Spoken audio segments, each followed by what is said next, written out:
সম্ভবত লাস্ট ক্লাসে আমরা এতটুকু পর্যন্ত কমপ্লিট করে দিছিলাম, তাই না? ইকুয়েশন অফ কন্টিনিউটি আমাদের শেষ ছিল, তাই না?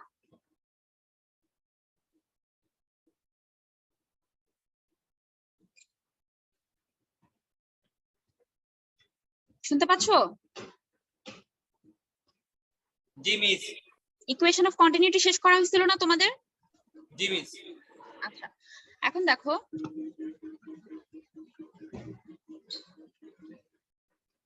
সবাই একটু খেয়াল করো, আমাদের continuity equation for solution of simple flow problem, যদি একটা ডিরেকশনে ফ্লো হয় তাহলে আমাদের কি রকম কন্ডিশন হবে, ঠিক আছে? আচ্ছা, সো এখানে দেখো আমাদের ইকুয়েশন অফ কন্টিনিউটিটা কিরকম ছিল। আমাদের ইকুয়েশন অফ কন্টিনিউটি ছিল এরকম, delta square h by delta x square plus delta square h by delta z square. এখানে এক্স বলতে তোমার হরাইজন্টাল ডিরেকশন আর জেড বলতে তোমার ভার্টিক্যাল ডিরেকশন। এখন এই জায়গায় দেখো তো কোন ডিরেকশনে ফ্লো হচ্ছে বলো তো, ফ্লোটা কোন ডিরেকশনে হচ্ছে? মিস ভার্টিক্যাল দিকে। ভার্টিক্যাল ডিরেকশনে। তাহলে এই হরাইজন্টাল ডেল্টা এক্স স্কয়ার এটা কি হওয়ার চান্স আছে? তাহলে কি আসার চান্স আছে? না মিস। নাই দেয়। তাহলে আমাদের কন্টিনিউটি ইকুয়েশন হবে delta square h by delta z square equal to 0।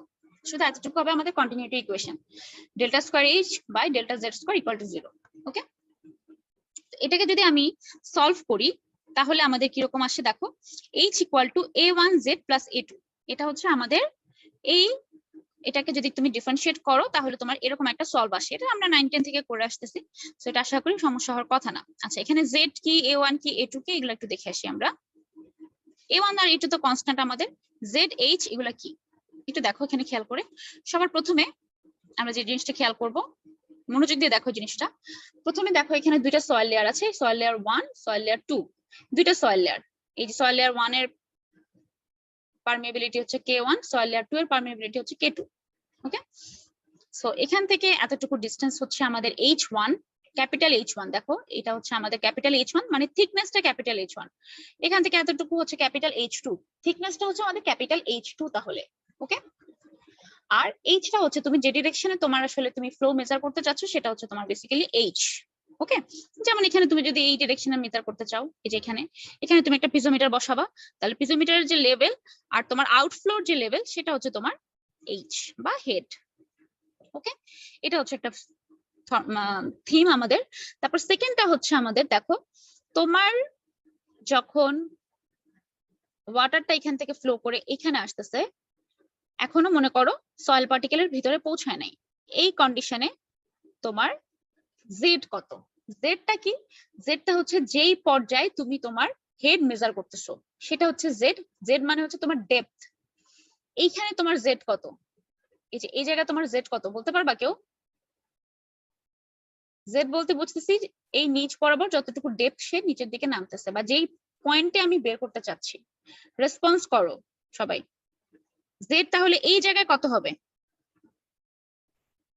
Miss zero না মিস? 0 হবে, রাইট। এখানে হবে 0। জেড এখানে কত হবে? এই যে এখানে, এখানে h1 না, ক্যাপিটাল h1, রাইট।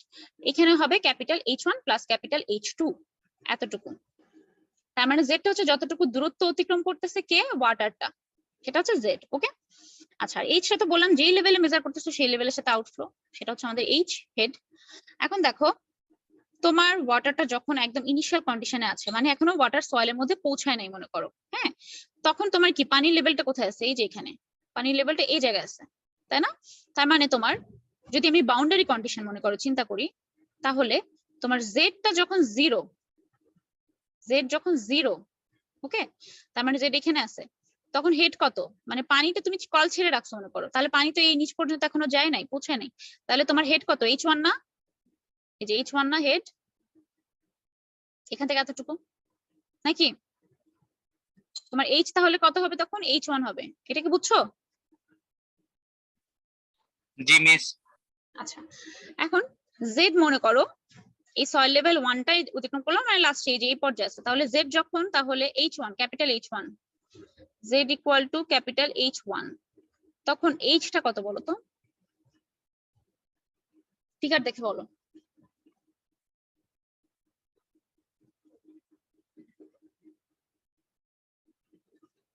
পিজোমিটার তো দেয়া আছে, দেখো এই যে এখানে পিজোমিটার দেয়া আছে কত H2, এই যে এখানে পানির লেভেল, তো এখান থেকে এতটুকু হচ্ছে H2 ধরলাম আমরা, তাহলে H কত হবে তখন, H2 হবে, তাই না? জি মিস। বুঝছো এটা?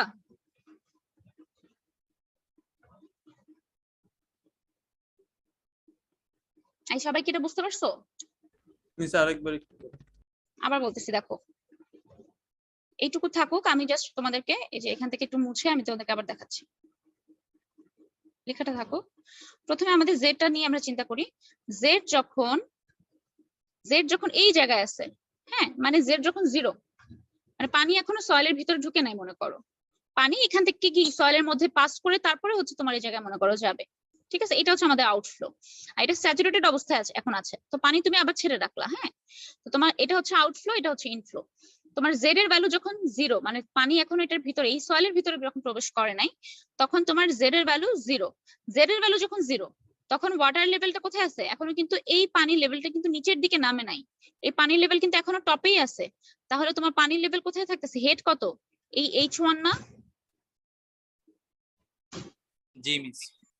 সেজন্য আমি লিখছি হেড হচ্ছে H1। আবার তোমার পানি মনে করো নিচের দিকে এই যে H1 ডিসটেন্স পর্যন্ত অতিক্রম করছে, এই যে এখানে যেখানে আমি স্পটলাইটটা রাখছি সেখানে হচ্ছে এখন তোমার পানির মনে করো একটা পার্টিকেল আছে, ঠিক আছে?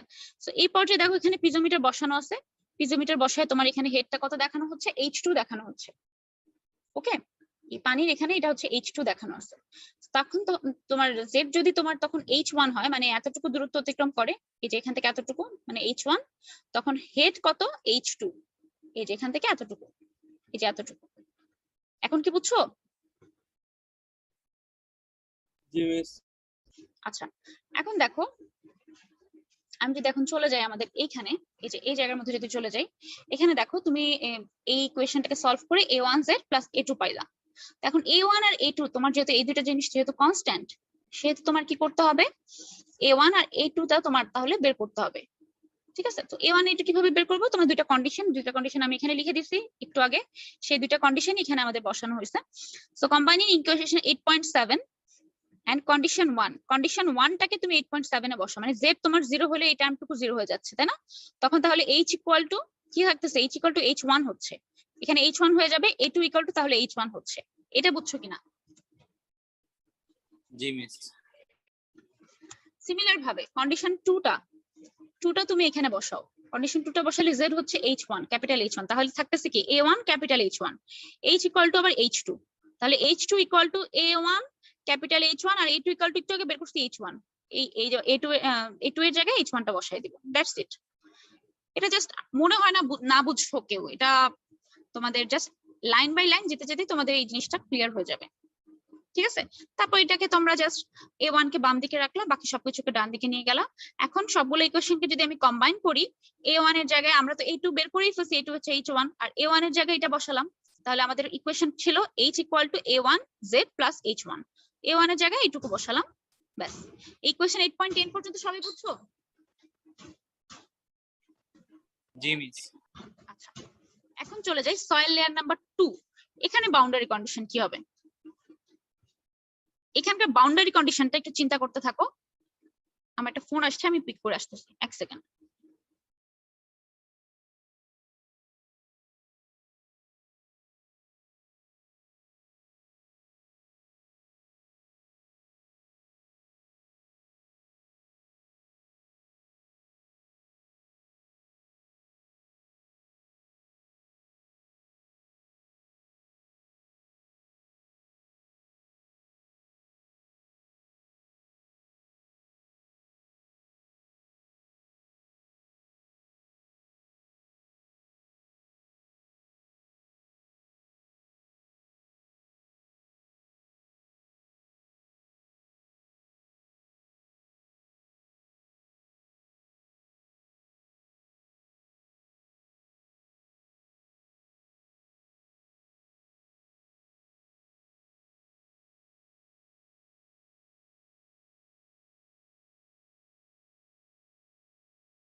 হ্যাঁ, সবাই কি শুনতে পাচ্ছো?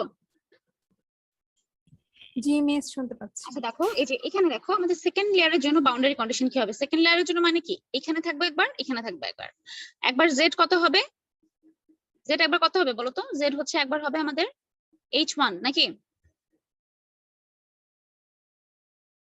আরেকবার হবে কত? জেড ইকুয়াল টু আরেকবার কত হবে এখানে যখন থাকবে? বলো।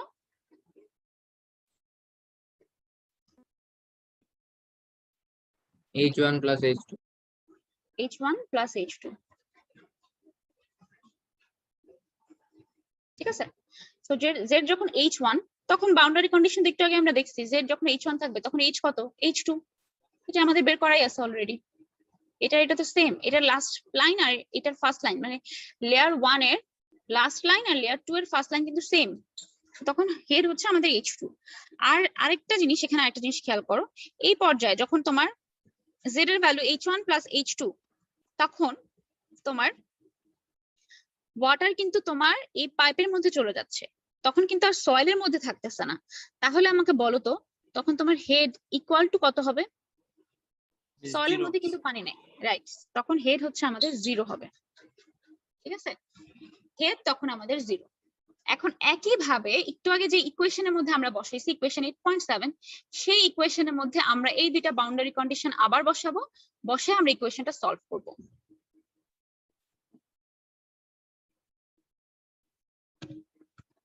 দেখো, এই যে সয়েল লেয়ার 2 এর জন্য সেম ভাবে আমরা কি করব, কন্ডিশন 1 এর জন্য একবার বসাবো, কন্ডিশন 2 এর জন্য একবার বসাবো। সো আশা করি এই দুটো তোমরা বসাতে পারবা। এখানে আমি আসলে ইন ডিটেইলস আর বললাম না, এখানে জাস্ট তোমার ইকুয়েশনটা এদিক সেদিক করে তোমার জিনিসটাকে জাস্ট ফর্ম করা হয়েছে, আর কিছুই না, ঠিক আছে?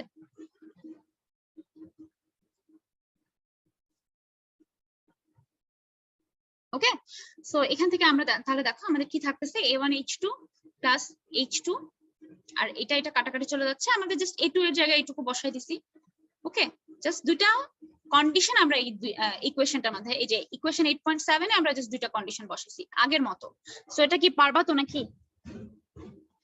পারা যাবে? জি মিস। ওকে, তারপর দেখো আমাদের, দেখো ইকুয়েশন 8.7, 8.11, 8.12 সবগুলো মিলায়ে আমরা হচ্ছে আমাদের তাহলে কি পাচ্ছি, H equal to minus H1 by H2 into Z plus H2 into 1 plus H1 by H2। মানে কখন? সয়েল লেয়ার 2 এর জন্য। সয়েল লেয়ার 2 বলতে কিভাবে বুঝবো? H1 আর H1 প্লাস H2 এর মাঝখানে যদি Z টা থাকে তখন বুঝবো, ঠিক আছে? এখন আমরা আবার জানি কি, Q ইকুয়াল টু আমাদের ফ্লো ইকুয়াল টু KIA, এটা আমরা জানি Q ইকুয়াল টু KIA। ওকে, সো দেখো KIA যদি হয় তাহলে হচ্ছে আমাদের KIA, আমাদের যেহেতু ফ্লোটা কিরকম হচ্ছে, ভার্টিক্যাল ফ্লো, তাহলে Q equal two Q1 plus Q1 equal to হচ্ছে আমাদের Q2। ওকে, সো আমরা তাহলে Q ইকুয়াল টু Q1, এটা হচ্ছে Q1, এটা হচ্ছে Q2। আবার Q ইকুয়াল টু আমরা জানি KIA, কে বসালাম লেয়ার 1 এরটা, এ তো দুইটা লেয়ারের জন্য সেম থাকবে, πd²/4 যেহেতু হয়, আর আইটা আমাদের এখানে চেঞ্জ থাকবে। আইটা আমাদের বাউন্ডারি কন্ডিশন যেহেতু আমি বের করে ফেলছি, তাহলে বুঝতেছি আই কত হবে, হেড লস কত, H1 minus H2 divided by কতটুকু ডিসটেন্স অতিক্রম করছে লেয়ার 1 এর জন্য, H1, লেয়ার 2 এর জন্য সেম ভাবে H2 দূরত্ব অতিক্রম করছে, এবং আমাদের হেড ডিফারেন্স হচ্ছে H2 মাইনাস 0। এইটুকু আমরা জাস্ট বসায় রাখলাম। সো আমরা এই ইকুয়েশনটা ইকুয়াল টু এই ইকুয়েশনটা, এই দুইটা থেকে আমাদের ডিরেক্টলি একটা ইকুয়েশন এখানে লিখছে, এই যে এই ইকুয়েশনটা। সো এটা কিভাবে আসলো এটা আমি তোমাদের এখানে লিখে দিচ্ছি। এটা জাস্ট ইকুয়েশনটাকে ডানে বামে নিয়ে একটু রিঅ্যারেঞ্জ করে এই ইকুয়েশনটা আসে, এটা করে দেয়া আছে, তোমরা এটা দেখে নিও। ওকে, ইকুয়েশন 8.14 টা কিভাবে আসছে সেটা তোমাদের এখানে দেয়া আছে। সো এখন দেখো ইকুয়েশন 8.14 কে তুমি যদি ইকুয়েশন 8. এই যে 10 এর এখানে তুমি যদি সাবস্টিটিউট করে দাও, এই যে প্রতিস্থাপন করে দাও, তাহলে তোমার ইকুয়েশনটা আসলে এরকম দাঁড়ায়, ঠিক আছে? তো তোমাদের আসলে কি করতে হবে, লাস্ট পর্যন্ত গিয়ে তোমার এই ইকুয়েশনটা আর এই ইকুয়েশনটা, মানে বিশেষ করে ইকুয়েশন 8.15, ইকুয়েশন 8.16, এই দুইটা তোমার ম্যাথ করতে কাজে লাগবে, ঠিক আছে? তো এটা কিভাবে আসলো, এটা আসলে অনেক লেন্দি, এটা তোমাদের আসলে দরকার নাই। জাস্ট তোমরা মনে রাখবা ইকুয়েশন 8.10 তে তুমি যদি এটা বসাও, তুমি চাইলে করে দেখতে পারো, তাহলে আমার এটা আসে। এটা আসে কখন, যখন তোমার জেডটা এই যে 0 থেকে H1 এর মাঝামাঝি থাকে বা H1 এর সমান থাকে, ঠিক আছে? আর জেডটা যখন লেয়ার 2 তে চলে যাবে, ওকে, লেয়ার 2 তে যখন চলে যাবে তখন তোমার এই ইকুয়েশনটা তুমি h ইকুয়াল টু বসাবা, মানে যেই লেভেলে হেড বের করতে যাচ্ছ সেই লেভেলে হেড ইকুয়াল টু কত হবে, বুঝতে পারলাম? জি মিস। ওকে, এখন দেখো একটা ম্যাথ আছে এখানে, ম্যাথটা দেখো, এই একটু আগে যে ফিগারটা দেখলাম সেই ফিগারেরই একটা ম্যাথ। এই ফিগার 8.2 এর 2 অনুযায়ী তোমার কি কি দেয়া আছে, h1 equal to 12 inch, h2 equal two 20 ইঞ্চি। এখানে h1 আর h2 বলতে আমরা কি বুঝতেছি বলো তো?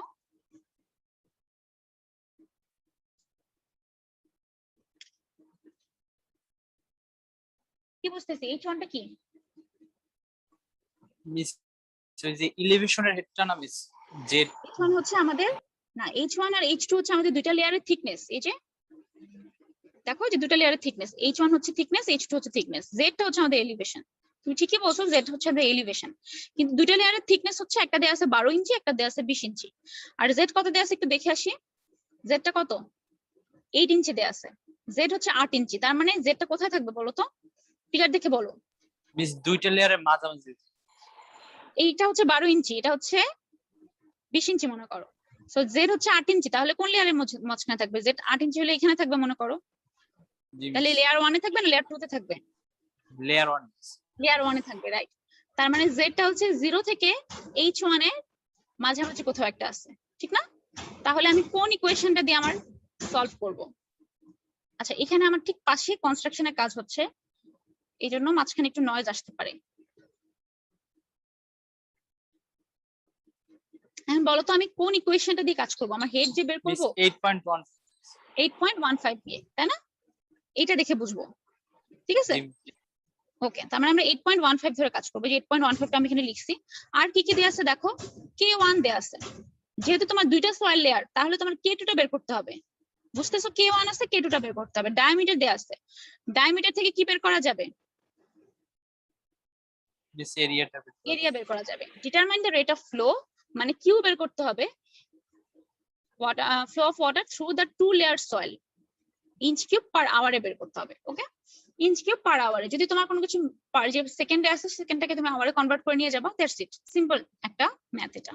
ওকে, রেট অফ ফ্লো বলতে কিউ, কিউ ইকুয়াল টু আমরা জানি কে আই এ। তার মানে তোমার কে লাগবে, K1 জানো, K2 টা তোমার বের করতে হবে। এরিয়া তুমি বের করতে পারবা কিভাবে, পাই ডি স্কয়ার বাই 4 করে। আইটা তোমার বের করতে হবে, দ্যাটস ইট।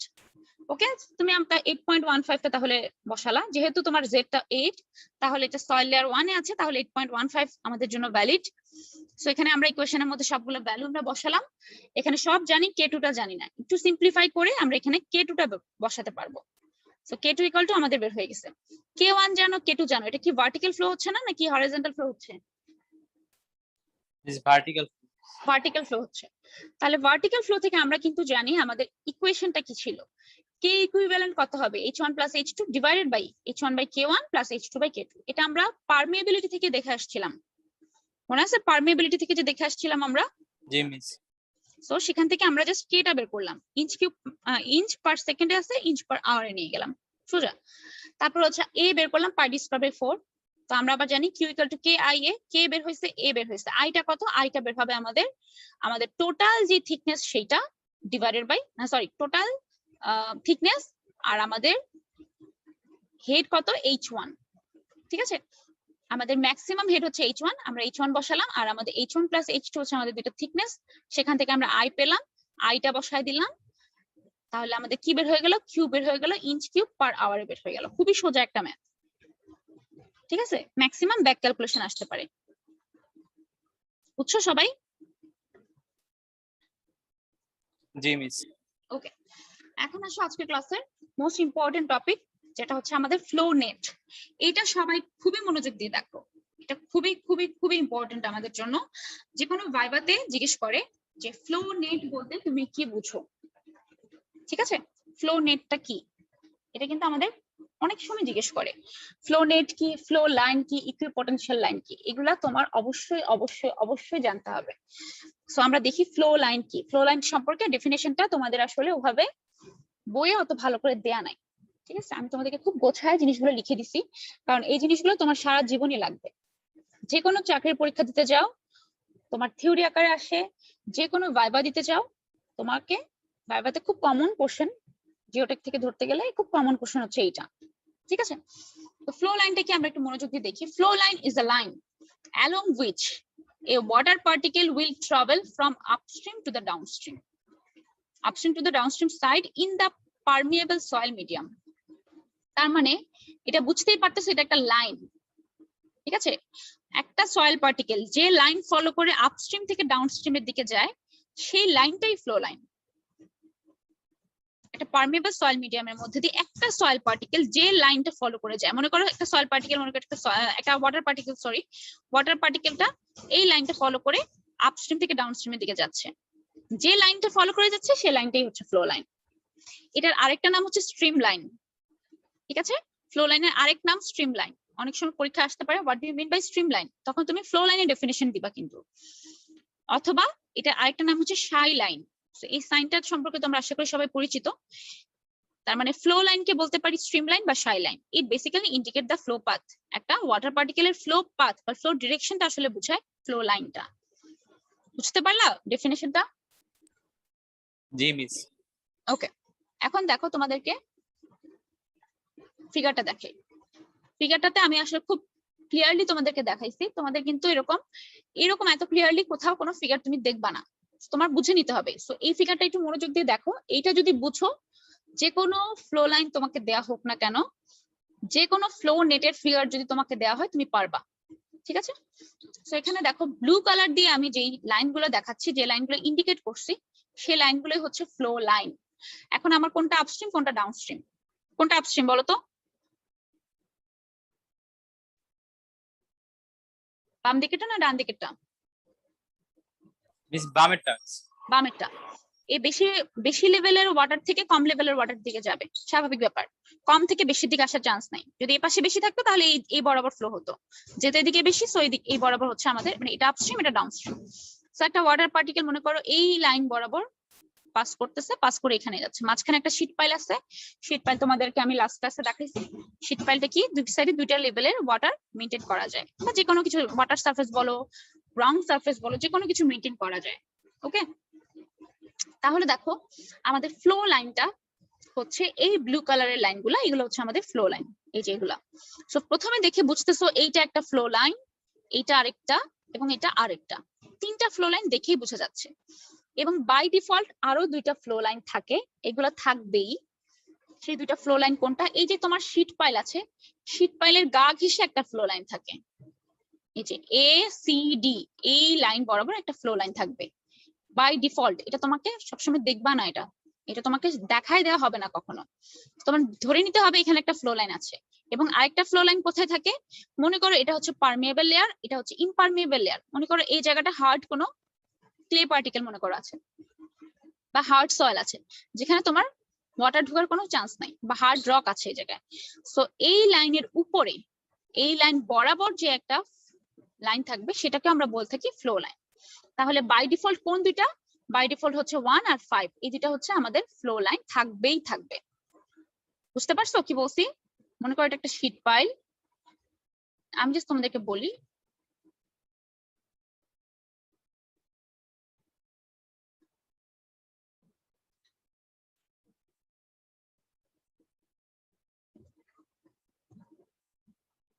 এখানে ফ্লো লাইন কয়টা আছে বলো তো? যেখানে মাঝখানে একটা শীট পাইল আছে, এখানে কয়টা ফ্লো লাইন থাকবে বলো তো?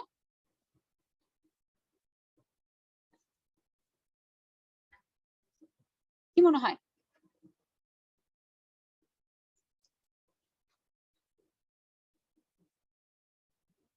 মিস চারটা না? চারটা তো দেখতে দেখা যাচ্ছে, যে একটা দুইটা তিনটা চারটা ফ্লো লাইন দেখতে পাচ্ছি। বাই ডিফল্ট আরো দুইটা থাকে না? কোথায় কোথায় থাকে? একটা হচ্ছে এই বরাবর থাকবে, আর একটা হচ্ছে যে শীট পাইল বরাবর থাকবে। বুঝতে পারছো? এখানে তো তোমাদেরকে আমি দেখাই দিছি জিনিসটা, বাট তোমাকে তো পরীক্ষার সময় দেখা দেওয়া থাকবে না, বা বইয়ে তোমরা যে ফ্লো লাইনটা দেখবে, বা এই ফিগারটাই বইয়ে কিন্তু দেওয়া আছে কোথাও, কিন্তু এটার সাথে যে একটা ফ্লো লাইন আছে এটা কিন্তু দেখানো নাই। এটা তোমার বুঝে নিতে হবে যে এখানে তোমার একটা ফ্লো লাইন অবশ্যই থাকবে। এখানে তার মানে কয়টা আছে? একটা দুইটা তিনটা চারটা পাঁচটা। এখানে তাহলে কয়টা থাকবে?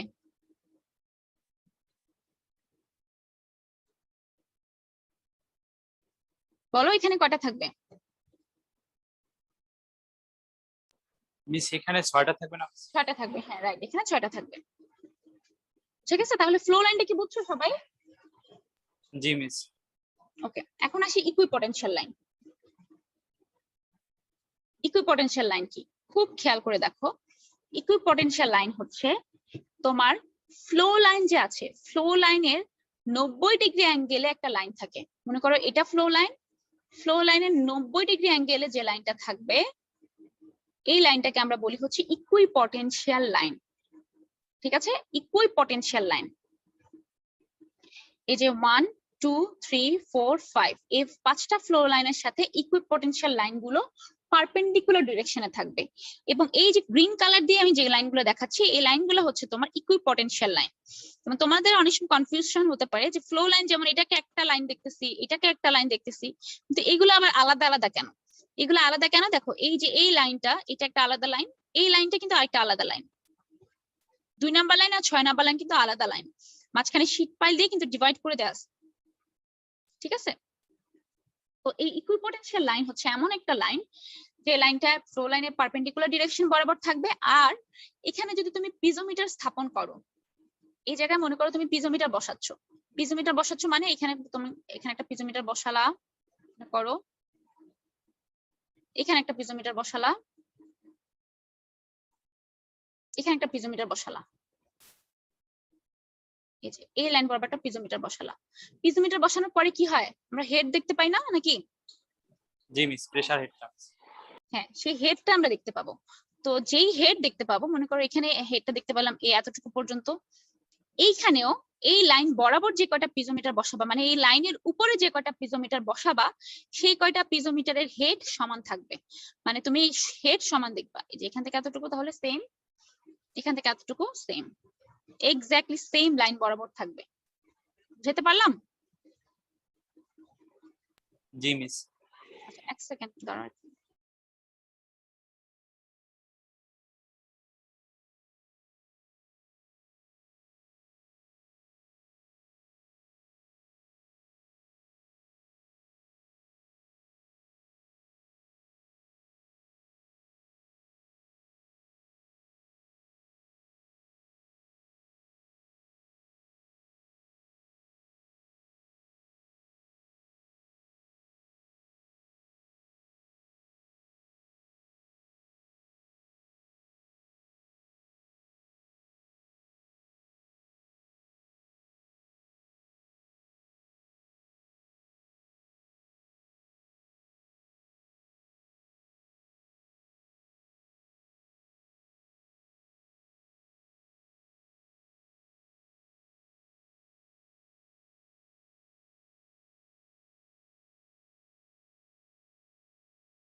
হ্যাঁ, শুনতে পাচ্ছ তোমরা? জি জি, মিস, মিস। শুনতে পাচ্ছি। ওকে, আচ্ছা দেখো, যে জিনিসটা দেখাতে চাচ্ছিলাম যে তুমি এই যে ইকুইপটেনশিয়াল লাইনের উপরে যে কয়টা পিজোমিটারই বসাও না কেন সেগুলো সমান হেড দেখাবে, এক্স্যাক্টলি সমান হেড। আবার তুমি যদি এই লাইনের উপরে না করে আবার যদি এই লাইনের উপরে একটা পিজোমিটার বসাতা, মনে করো এখানে একটা পিজোমিটার বসাচ্ছ তুমি, এটার হেড কিন্তু আবার ডিফারেন্ট হবে। এটা হেড কিন্তু যেহেতু এটা নিচের দিকে, এটার হেড কিন্তু আরেকটু কম হবে। মনে করো যেহেতু তোমার হেডটা ফল করতেছে, এটার নাম হচ্ছে পটেনশিয়াল ড্রপ, এটা আমি তোমাদেরকে নেক্সট ক্লাসে দেখাবো।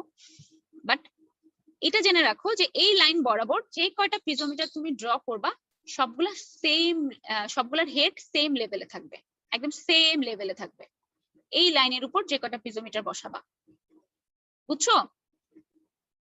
জি মিস, মানে কি মিস একই ইকুইভ্যালেন্ট লাইনের উপরে যতগুলো পিজিমিটার বসানো হবে সবগুলোর প্রেসার হেড সমান? সমান হবে, রাইট, সবগুলো প্রেসারের সমান হবে। সমান বলতে কতটুকু প্রেসারের তুমি দেখবা, তুমি তো তোমার এইটার উপরে তুমি চিন্তা করবে, এই যে এখান থেকে এতটুকু চিন্তা করবা, নিচে তো তোমার এটা যেমন একটু বেশি, বাট উপরে তোমার এই যে এই লেভেলটা সেম থাকবে, এই যে এই লেভেলটা প্রেসার হেডটা আমরা কতটুকু মেজার করবো, এখান থেকে মনে করো এতটুকু মেজার করবো, সেটা কিন্তু সেম থাকবে। বুঝছো? জি মিস। ওকে, সেই হচ্ছে আমাদের ইকুইপটেনশিয়াল লাইন। এখন আমি একটু তোমাদেরকে ডেফিনেশনটা দেখাই। দেখো, an equipotential line is a line along which the potential head at all points is equal. Potential head at all point, যতগুলো হেড তুমি নিবা সবগুলা পয়েন্টের হেড তোমার ইকুয়াল হবে। If piezometers are placed at different point along an equipotential line, the water level will rise to the same elevation in all of them. মাত্র যেটা দেখালাম, ওয়াটার লেভেলটা সেম এলিভেশনে থাকবে। It is also called phi line. এটার নাম যেমন stream line, এর নাম কিন্তু ফাই লাইন। ঠিক আছে, স্ট্রিম লাইন বা শাই লাইন, এটার নাম হচ্ছে ফাই লাইন। আচ্ছা, it basically connect the points of equal head. Equal হেডের যে পয়েন্টস গুলো আছে সেই পয়েন্টগুলো বেসিক্যালি এটা কানেক্ট করতেছে। ঠিক আছে, এটা হচ্ছে আমাদের ইকুইপটেনশিয়াল লাইন। এটা তোমাদেরকে অলরেডি আমি বলে দিছি, ডেফিনেশনটা খুব গোছায় লেখা আছে। বইয়ে একটু গোছানো থাকে, মানে নাও থাকতে পারে, বেসিক্যালি বিএম দাসের বই অতটা গোছানো নাই। সো তোমরা এখান থেকে পড়বা, আমি যে স্লাইডটা প্রোভাইড করে দিছি সেখান থেকে পড়বা। এটা তো তোমাদের মনে হয় ক্লাসরুমে দিয়ে দিছি, তাই না? এটা দিছি জি না মিস। ক্লাসরুমে? ওকে। আচ্ছা, এখন দেখো ফ্লো নেটটা কি। ফ্লো নেটটা দেখে আমরা শেষ করে দিচ্ছি। ফ্লো নেটটা হচ্ছে এই যে তোমার ফ্লো লাইন আছে, ইকুইপটেনশিয়াল লাইন আছে, কিছু ফ্লো লাইন, কিছু ইকুইপটেনশিয়াল লাইন। এই যে কিছু ফ্লো লাইন আর ইকুইপটেনশিয়াল লাইন নিয়ে আমি যে ফিগারটা দেখলাম, এই জিনিসটাকে যে একত্রে ফ্লো লাইন আর ইকুইপটেনশিয়াল লাইন মিলে যে একটা ফিগার ক্রিয়েট হচ্ছে বা যে একটা গ্রাফ ক্রিয়েট হচ্ছে, সেটাকে আমরা বলবো ফ্লো নেট। ওকে, কি বলা হচ্ছে দেখো, এই combination of number of flow line, কিছু ফ্লো লাইন থাকবে এন্ড কিছু ইকুইপটেনশিয়াল লাইন থাকবে, is called a flow net. Simple, একদম সিম্পল জিনিস। ঠিক আছে, তো কি বলা হচ্ছে দেখো, flow nets are constructed for the calculation of ground water flow. Flow নেটটা কি করা, কিভাবে কনস্ট্রাক্ট করা হয়? Calculation of ground water flow এবং elevation of head in the media. এই ফ্লো নেটটা আমরা কেন ইউজ করব? বেসিক্যালি এটা আমরা ইউজ করব গ্রাউন্ড ওয়াটার ফ্লো কতটুকু হচ্ছে সেটা মেজার করার জন্য, আবার আমাদের হেড কতটুকু হচ্ছে সেটা বের করার জন্য আমরা মেজার করতে, মানে আমরা বেসিক্যালি ফ্লো নেটটা মেজার করি। Flow net is a graphical representation of Laplace equation. Laplace equation of continuity আমরা পড়ে আসছি, এই যে আমাদের সি পেজের প্রথম ক্লাসে আমরা পড়ে আসছি। সেই ল্যাপ্লাস ইকুয়েশন অফ কন্টিনিউটির একটা গ্রাফিক্যাল রিপ্রেজেন্টেশন হচ্ছে আমাদের ফ্লো নেটটা। বুঝছো? জি মিস। ওকে, ঠিক আছে, তাহলে আজকের ক্লাস আমরা এতটুকু পর্যন্ত রাখি। আর সিআর আমাকে বলবা যে কবে এক্সট্রা ক্লাসটা তোমরা করতে পারবা। ঠিক আছে, দুই সেকশন একসাথে করো। জি মিস।